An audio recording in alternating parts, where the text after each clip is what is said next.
Welcome friends to the 2023 Genesis GV70 Electric review.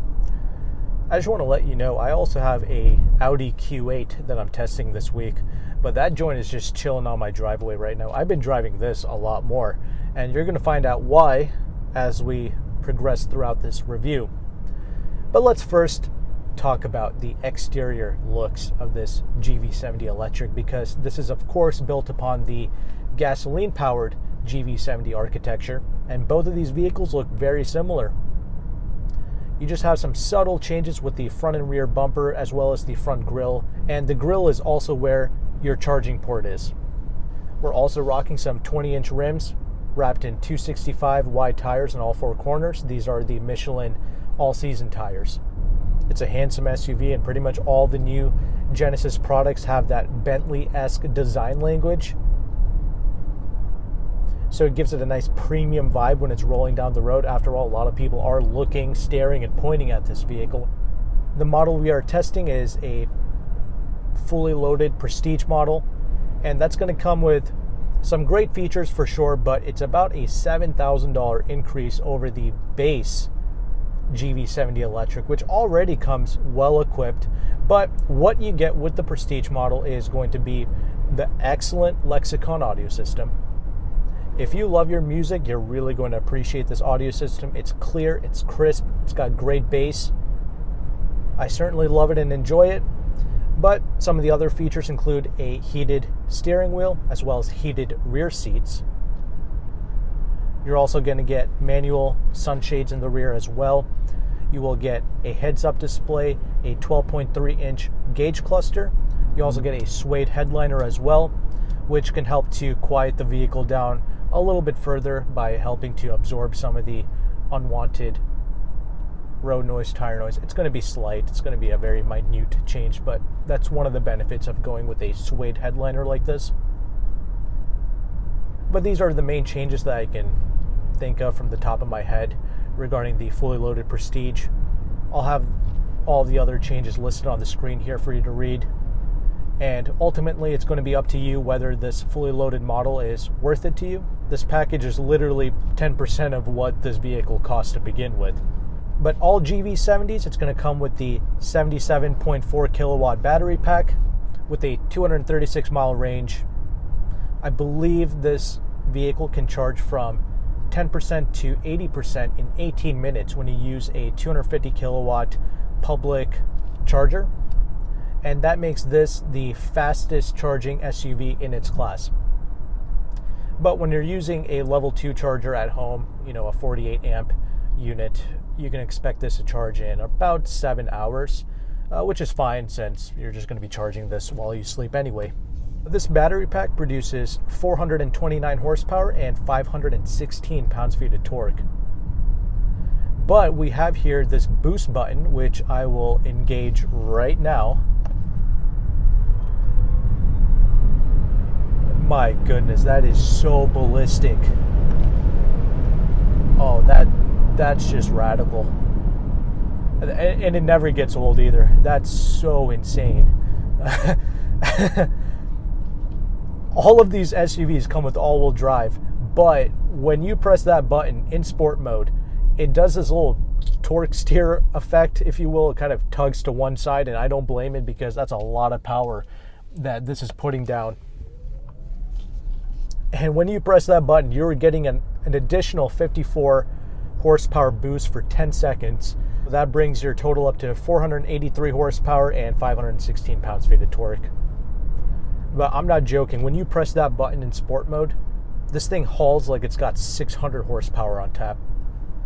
With that demonstration, let's go ahead and let's transition over into the driving segment.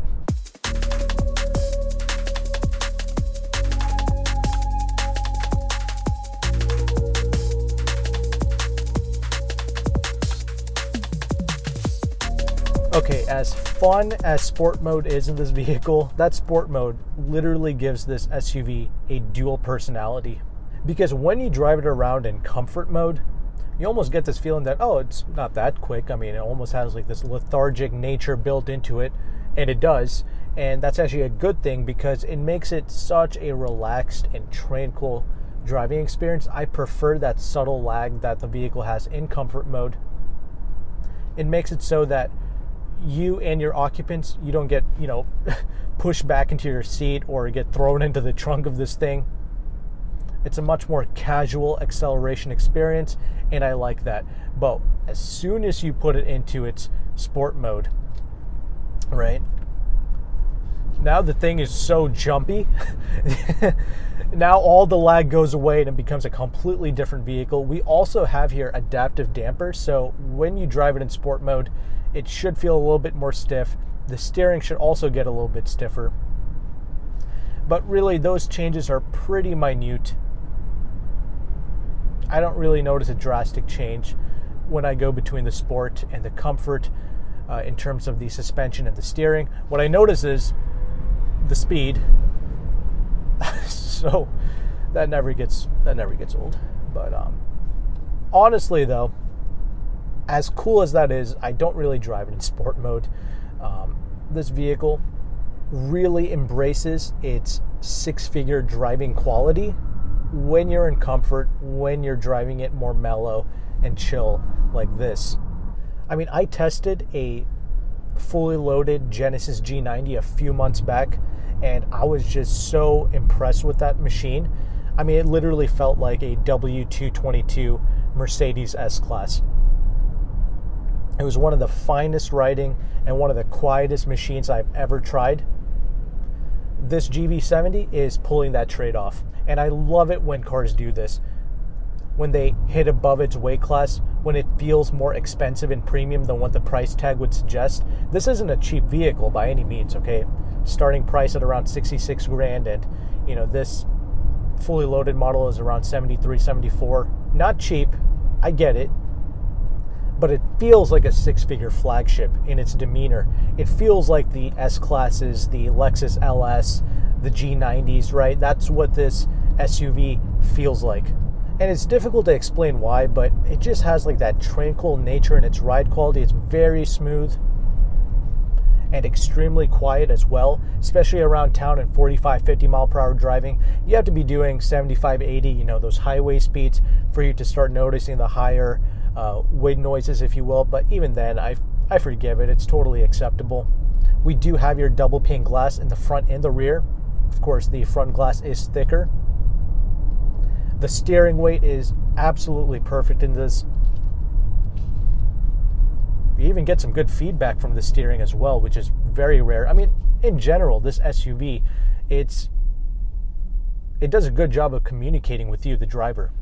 There is no need to mock and scoff this car company anymore, because this vehicle is doing things better than some of those European competitors.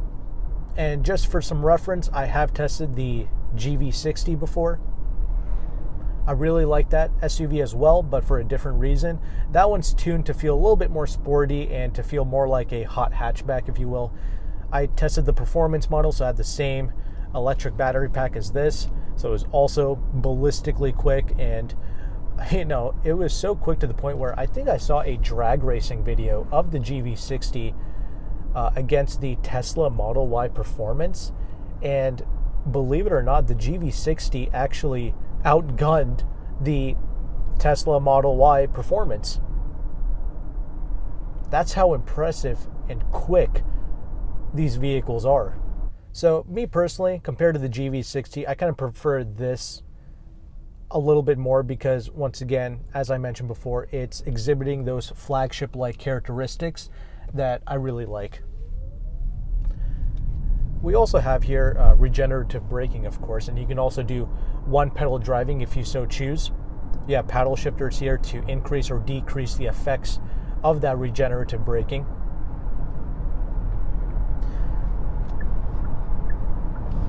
And this SUV does a fine job in stopping. We're on the highway here, doing 75 miles per hour. Honestly, I don't mind the road noise and the wind noise that this is producing. This is totally acceptable. I've had this SUV at some much higher speeds, and it's very stable. I'm really impressed with it. Another reason why this battery pack is so impressive is, the performance it's not just at a standstill. It's when you're already up and moving at these highway speeds and you punch it and this thing continues to haul. So the power doesn't just die off like with a lot of the other EV vehicles I've tested.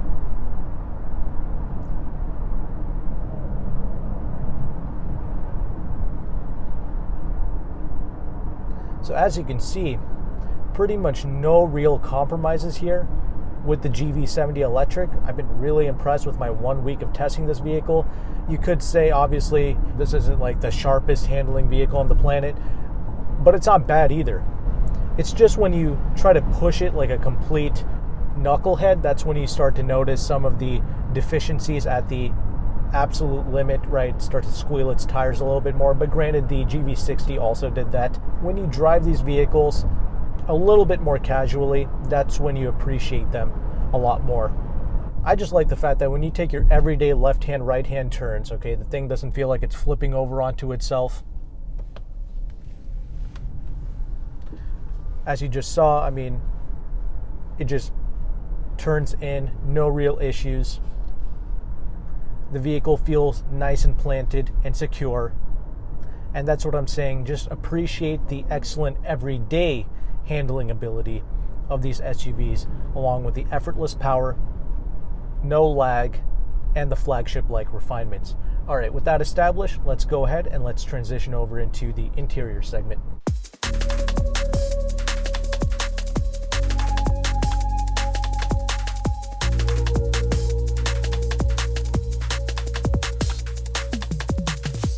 Okay, the interior space of the GV70 Electric. Another reason why this vehicle is just so amazing for the price tag. This interior space is pretty much completely reminiscent to the G90 I just tested, and that is not a bad thing at all. So it's got a six-figure quality in the way that it drives, but also with the interior space as well. And these phenomenal Napa leather seats, that's actually another feature that you get with the fully loaded Prestige models. I enjoy this diamond quilted stitching that kind of fades or it kind of stops in the middle. I think that's a unique design. I really appreciate it. You also have some copper-like piping on the side of the seats as well. It just feels super premium. And these seats also have another feature. It's really like an anti-fatigue system, kind of pushes you in certain areas of your back and in your glutes as well, so you can feel stimulated while you're driving. And honestly, this feature works better than most massaging functions in other luxury cars. And overall, the build quality of this, really solid. Nothing is creaking or rattling in here. You also feel it in the door panels as well. The doors have a nice hefty feel to it when you open and close them, but you also feel it in each panel of the doors. It just feels tightly put together. Again, even feels better than a lot of the Euro vehicles that many people like to put on a pedestal. I like how with this white interior, they also gave you a white steering wheel. I always love having a different colored steering wheel here, and you also have a ton of features with this car as well. That's another thing Genesis likes to do. They just throw in a bunch of features and tech into their cars, and more importantly, I like how they made the technology digestible. Okay, the infotainment is pretty easy to use. Again, a lot of menus, a lot of features,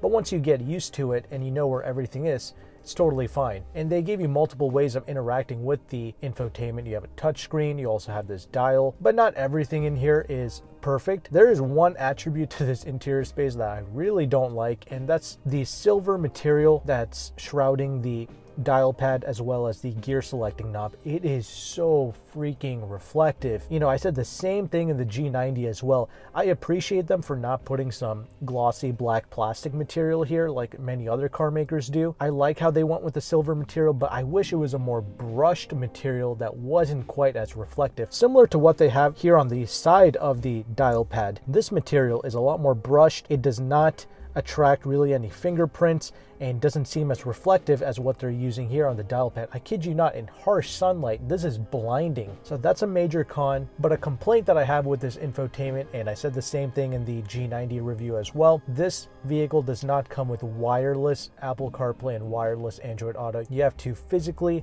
plug in your phone to access your Apple CarPlay and your Android Auto. I just think that's absurd in vehicles that cost this much money. It should just come wirelessly. Perhaps there is a over-the-air update where Genesis can incorporate that wireless Apple CarPlay and wireless Android Auto.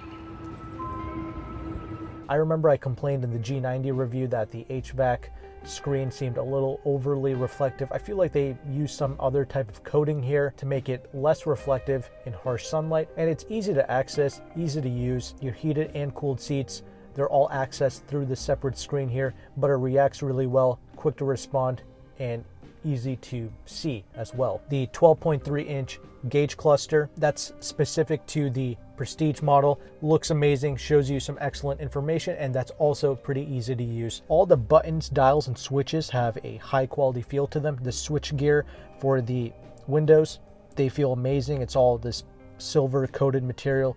Again, in many ways, this vehicle is doing things better than a lot of its European competitors, while feeling a lot more special in here. You know, it doesn't feel like a dull, boring place to spend time. I love the design language, the stitching, the materials. It's really well done. All the safety tech, that's pretty much standard, even with the base model, right? Like the blind spot monitoring, the rear cross traffic alert, all the important safety features, that's all standard, and all the safety tech works perfectly in here. Pretty much every Genesis, Hyundai, Kia product, it's like an IIHS top safety pick, so extremely safe cars to put your family in. As I mentioned, the Lexicon audio system, that's a unique feature to the fully loaded Prestige, and it is amazing, fantastic audio quality. If you love your audio, it's certainly something to think about, because after all, a lot of the European competitors, they will charge like $5,000, $6,000, $7,000 to get their bespoke, fully loaded Bowers & Wilkins or Bang & Olufsen audio systems. When you're paying the additional 7Gs to step up to the Prestige, you're getting the audio along with a bunch of other great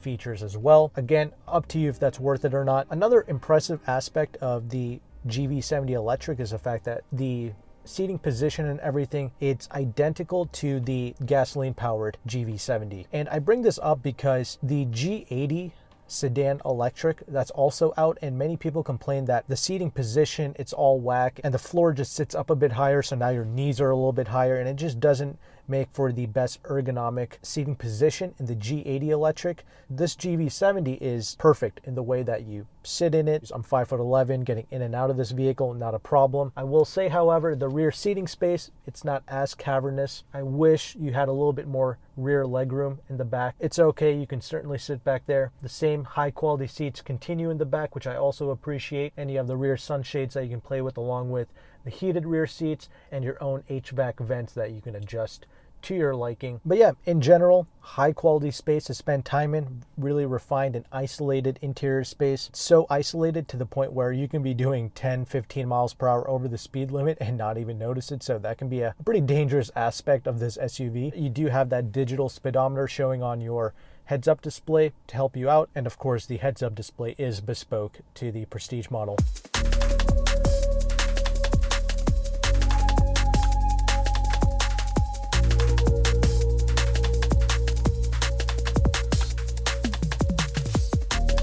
Trunk is a great size, no problem. You can also fold down the seats for additional space. And by the way, those rear seats are able to recline as well for additional comfort. But yeah, you can fold them down and you can pretty much carry everything that you need. You can lift up the little cargo flap and you have some space, but most of it is occupied by the additional charging cables and books, etc. When you open up the frunk or the front trunk, it's not really a trunk per se, because a lot of your electronic wiring and things of that nature, it pretty much takes up all the front space. But there is an additional flap that you can open and you can put a few things in there, not a whole lot. But overall, I would say this is a pretty practical machine. After all, you have plenty of cubby spaces on the inside, like the armrest space, that's a decent size. The glove box, that's also pretty cavernous. And I like how they gave you a separate flap for your wireless charging pad, so you can just stow your phone in that and close the flap, and now you're not distracted and your phone is charging up wirelessly. So that's an elegant solution. Overall, this is just an elegant machine. So let's go ahead and let's transition over into the conclusion segment now.